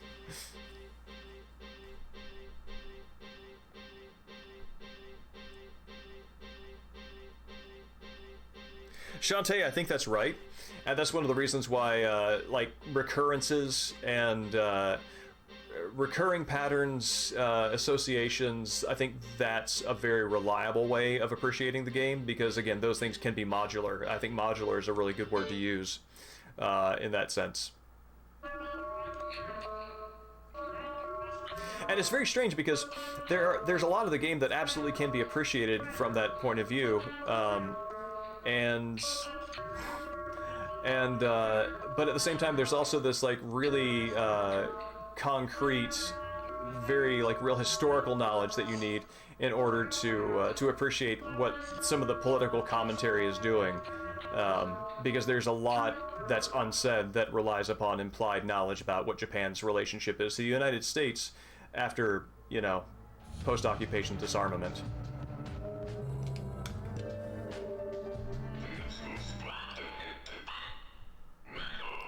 Yes, that is the extent to which Susie survived.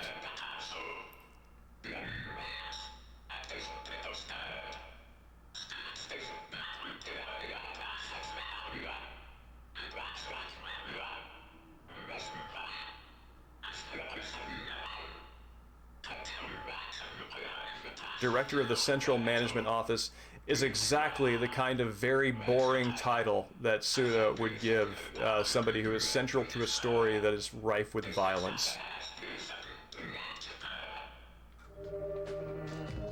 I think if I'm remembering right, the reason why the US is still cool with the UN party becomes revealed later, that there is a contingency of, I think Japanese media is used to infiltrate American. No wait. There's a school that is used to manipulate votes in such a way that eventually the U.S. will be pro-Japan and controlled as a puppet state. So yeah, it kind of goes along with the that vine there is so weird. It again goes along with the dual identities thing, that America is both American and Japanese in a way that complements the fact that Japan relies upon U.S. military support. So there's just like overlapping identities there. Oh, I can't take care of this guy with mask.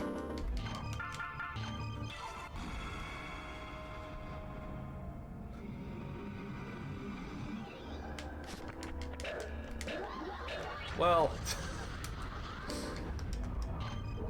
good on you, Kevin. Thanks for taking one for the team.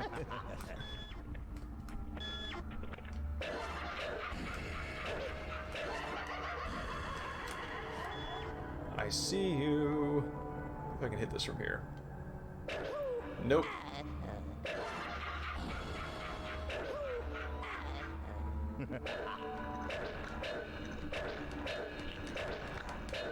There we go.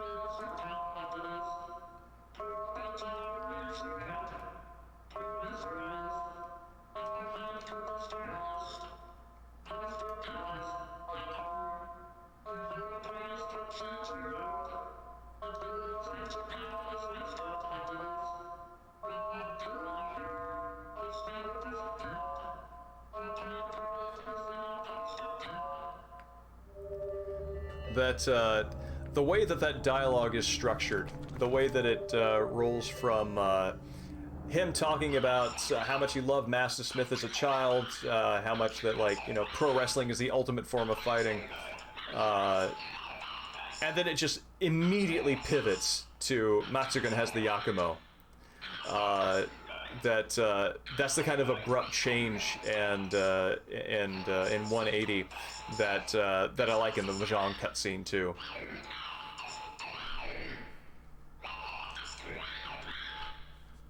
Yeah, everybody has an Achilles something, and some of the smiles even have an Achilles neck, which I gotta say, if Achilles' weak spot was his neck, that would not make him that impressive of a demigod.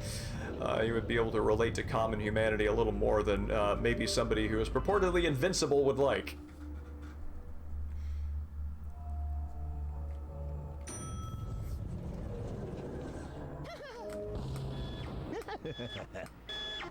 Alright, Buster.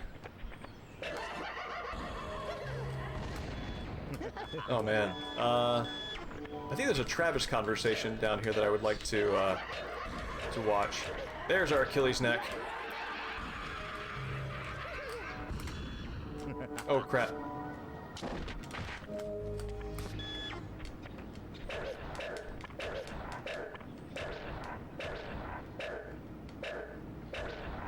There we go. Oh, that's right. They generously provide me with a full heal right here before the boss fight. Evening, Master Bismuth. It's good to see you. Bonk. What? I said bonk. Excuse me, you don't seem to be familiar with the long-lost TurboGrafx 16 mascot, to whom I might or might not be referring.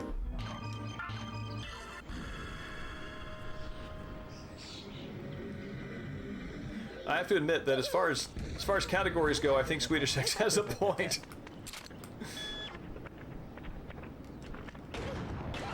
Oh, let's go back here.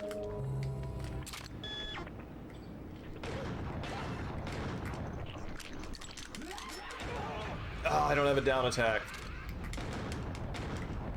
Woo! If there is in fact a Travis conversation on this other end, this is going to be hard-earned. Yes!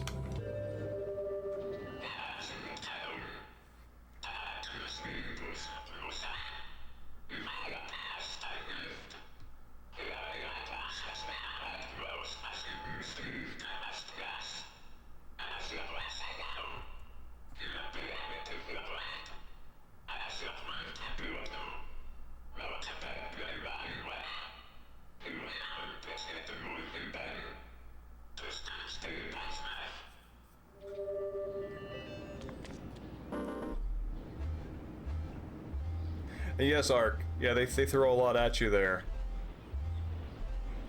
Well, Iceman Dan, I'm glad you're able to join us. I've got a few more minutes in me here to beat these guys if you're able to stick around, but if not, then absolutely I intend to have beaten them on the VOD.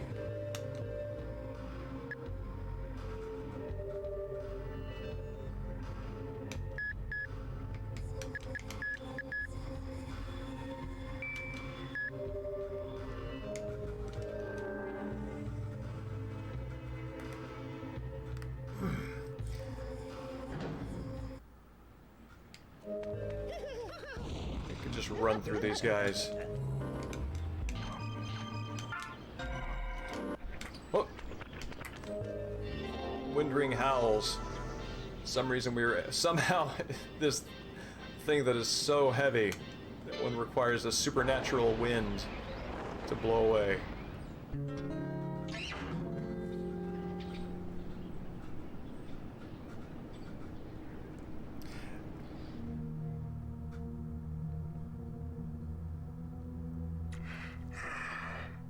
This country is big. It's too big. Our voices will never be heard. You really think you're better than us because we're old men? You're not getting out of here alive. Japan's not going down just yet. Not without a fight. We'll show him, right, partner? Again, pulling back to have that vase there as your frontal shot. That's fantastic. Yes, I remember Ninja Gaiden, or Ninja Gaiden, as I pronounced it when I was a kid.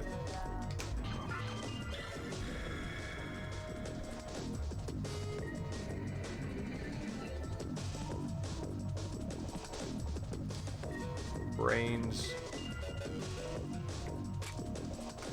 should be coming to attack me pretty soon.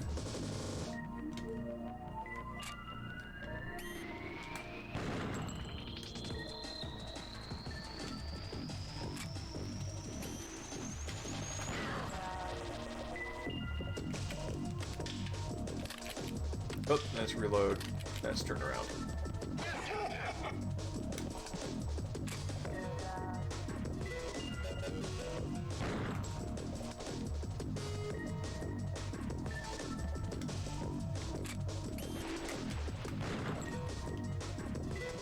I will argue that I did in fact hit that brain.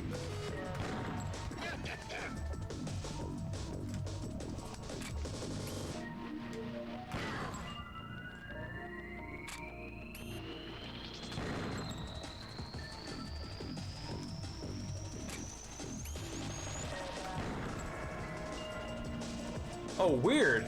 I don't remember the flowers having a moment there when you shoot them. It's pretty neat.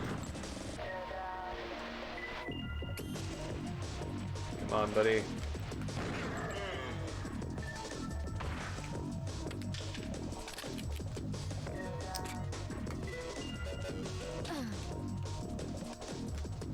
This is by far the more aggravating phase because you have to wait for him to kind of look left and right to hit him.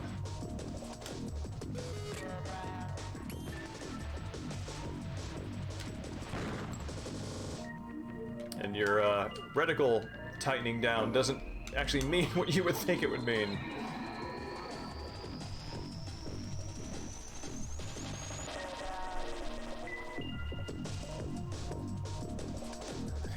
Yes, Shogi explained that, oh wait, that's it, that's what I need to hit. Yeah, surprisingly I am too. I believe there is a great community of us who are vulnerable to such things.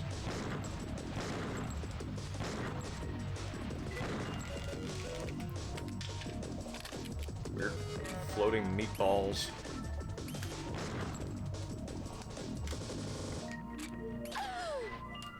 I can't believe that hit me. Who knew brains had splash damage?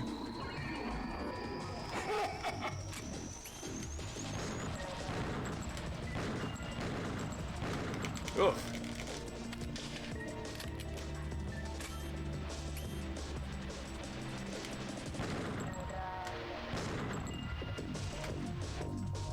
Run, run, run, run, run! Oh, don't die!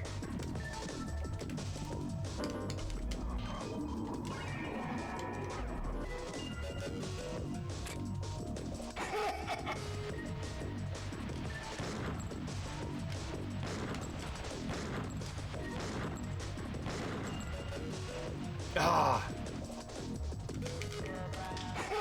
These brains always make me think of like a meatball you would find in a Chef Boyardee can.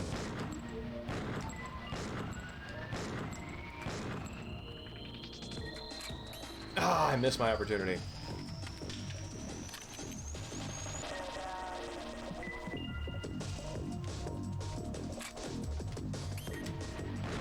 Alright, I need to be on the right side to hit him.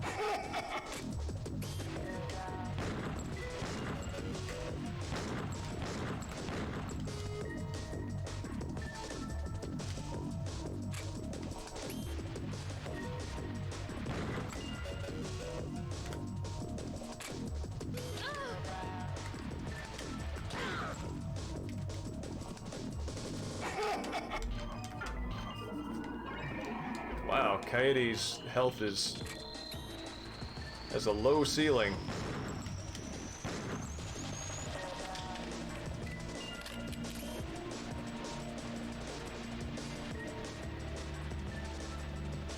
Oh no, this is bad. Alright, cool.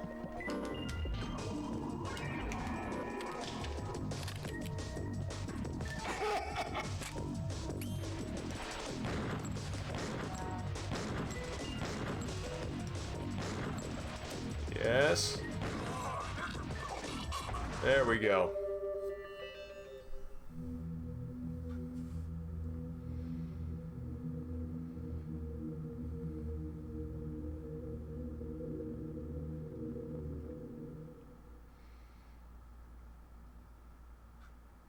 I mean, really, Matsukin's mistake in not killing them with, you know, shots straight to the head was just like not shooting them 3 more times.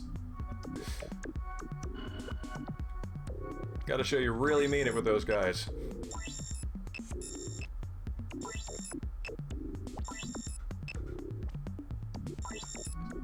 I swear to God, every time I look at this map of the Seattle area, I look for my house.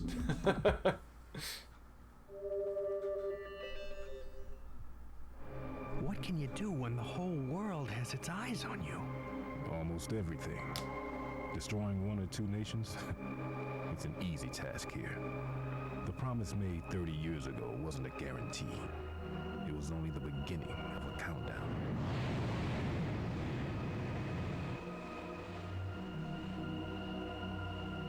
Look at them. They're heading toward hell. What's sad is that we've gotten used to this. I mean, our senses. That's pathetic. That doesn't necessarily mean that we're not human. Okay, now you're not helping.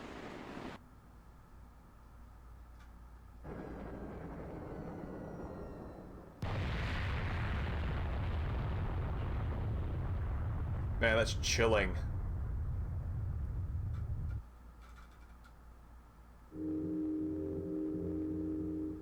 Oh, man. It's brutal. And the other side of the commentary there, of course, being that Japan is unable to save itself, is that America is not a reliable ally. So, there's no good side in any of this. So, yeah, thank you everybody for coming out. That puts us at the end of the stream. And next time, as the screen says, we will be continuing on to Cloudman, to Andre Olmeida, everybody's favorite Texan in the Sudaverse. So thank you everybody for coming out, and Mexican Sting, great to see you too. Master Bismuth, I'm glad you're able to make it out. Shantae, Shogi Explained, Ark, Dustin, Iceman Dan, scroll past to see here, Swedish X, and I believe I said Shantae. If I didn't, Shantae, and Space Hamlet, when you catch the VOD. Everybody have a great night, and I will hope to see you on Saturday. Yeah, that's right, today's Tuesday. Yes, Saturday, 7 p.m. plus is when we're going to start Pacific Standard Time.